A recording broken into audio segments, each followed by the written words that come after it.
Hey gamers, I hear you like senseless violence, sick wrestling moves, one-legged beach babes who shoot rockets out of their woohoos. Well, if that's the case, then No More Heroes is the game for you. Now I know the video says it's a review, but it's more of a love letter to No More Heroes.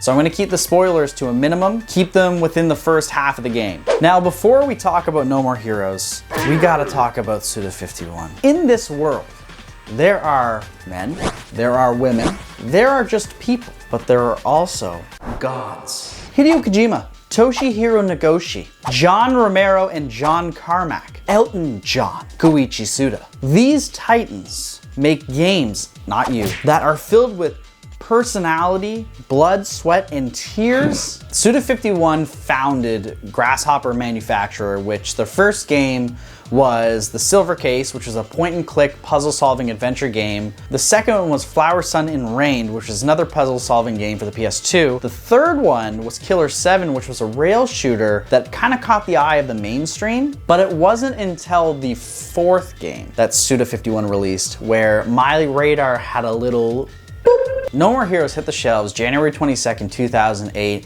and let me tell you, I didn't get it. It's not that the game didn't appeal to me, it's far from that. It's just the fact that every time I'd play anything other than Wii Bowling, I would feel like I was nauseous and I want to throw up. And I got pretty good at Wii Bowling because of this. The name No More Heroes was tossed around my friend group for a while, and I always said I'd play it but never did, until this October when that beautiful No More Heroes 3 trailer dropped and it announced that 1 and 2 were being put onto the Switch. I thought to myself, Riley, now it's the time that you can rewrite the wrongs you've written. You can play No More Heroes now. And I turned to my girlfriend and I said, today's the day. Visibly confused, she just shrugged and went back to watching makeup tutorials and playing Sims. But I booted up the game, and buddy, let me tell you, Suda51 pulled some sort of divine magic that created this feeling inside me that I haven't felt in a long time. No More Heroes is your basic hack and slash game where you play as Travis Touchdown, who is an otaku ex-wrestler turned assassin. The gameplay mainly consists of using Travis's beam katana to do high and low attacks, charge attacks, dodge attacks, blocks,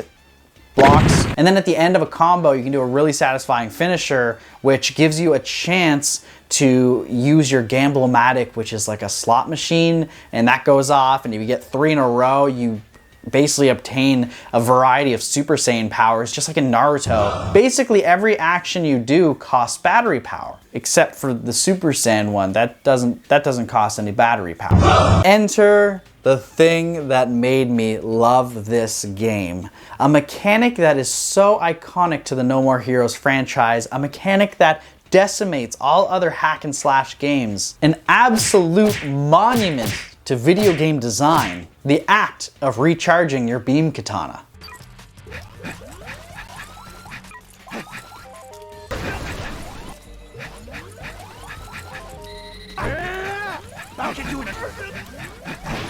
Yes, my friends, this is how you in fact recharge your phallic friend, the Bloodberry, aka Travis's beam katana. And the Wii version has you shake the Wiimote, oh jeez, I shouldn't do that on camera, in such a way that mimics this action. But unfortunately, the Switch version just has you toggle the analog back and forth, so we kind of lost out on that, but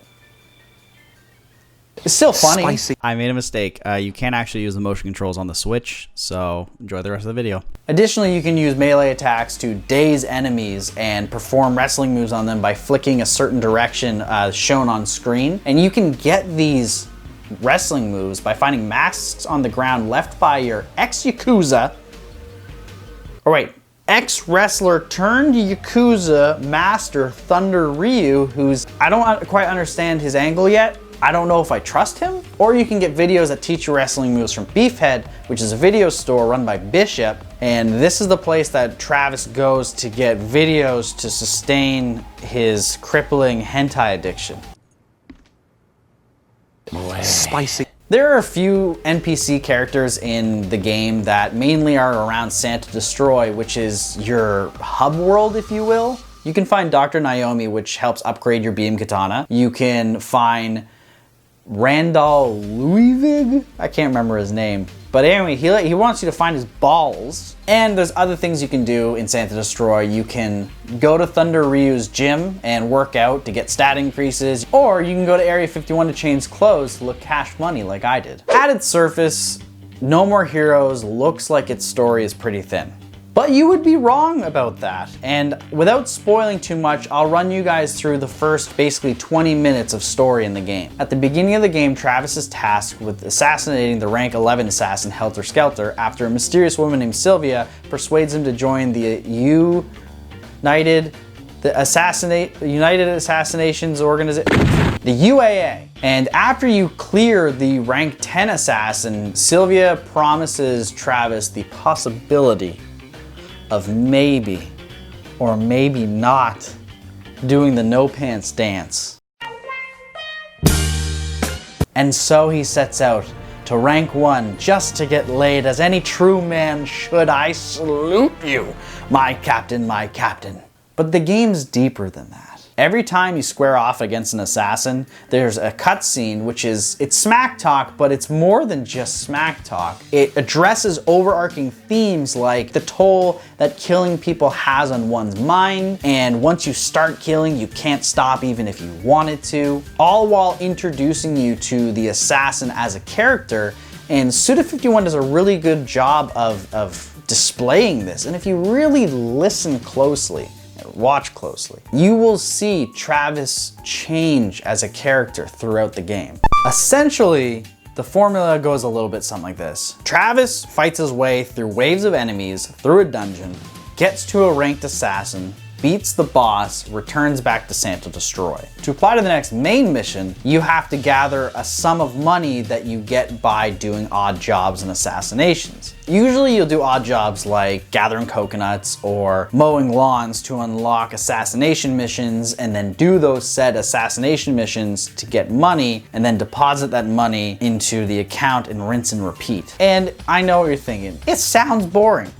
It is boring. But what I say to you today, my dear viewer, is that there is personality painted all over this game. Like the first assassination mission you do, you assassinate the CEO of a restaurant called Pizza Butt. And in playing the game, I felt something. At first it was a little itch, right? And then it was a bout of nausea of many different flavors. But it also might have been the metaphorical hand of Suda51 reaching down into my chest cavity to hold my heart. I felt love. I felt the love you feel when you spend 30 hours editing a video and then releasing it. Almost everything in the game is goofy and just filled with a lot of heart. The dungeons are unique. The boss battles are interesting. The story is thought out. The jobs are absolutely fun and funny, and the soundtrack, oh my god, the soundtrack absolutely slays! Just a side note, the soundtrack in this game is absolutely amazing. Season of the Samurai, Oxygen Graffiti, the beautiful 2000s J-pop song Heavenly Star, which was unfortunately removed from the Switch version. All of these songs are so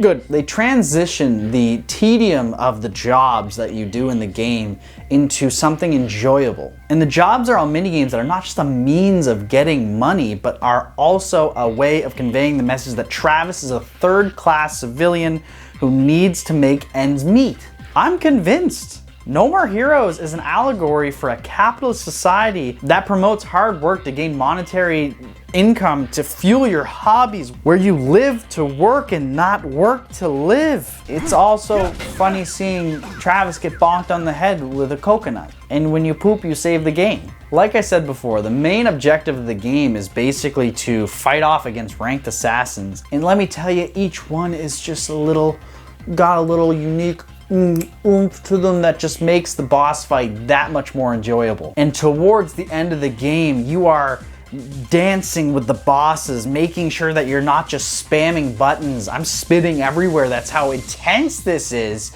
And you're dodging and you're blocking at the perfect times to create openings and going in and taking a little bit of health and going back. Like, it's way more in depth than you think it should be. And guys, there's a boss fight in the game, and I can't say it because it's a spoiler, but she's got like one of the best boss musics like ever, and I don't know why. I love it so much, but like it's just really good. Just good. But needless to say, No More Heroes is the over-the-top adventure game that I didn't know I needed. And it's not the most perfect game in the world, but if it doesn't have the best personality, or one of the best personalities in a game I've seen in forever. And after I'm done editing this video, I'm gonna go buy No More Heroes 2, because Suda51 has won me over with this game. Suplex that subscribe button, and more content to come. Thank you for watching my video.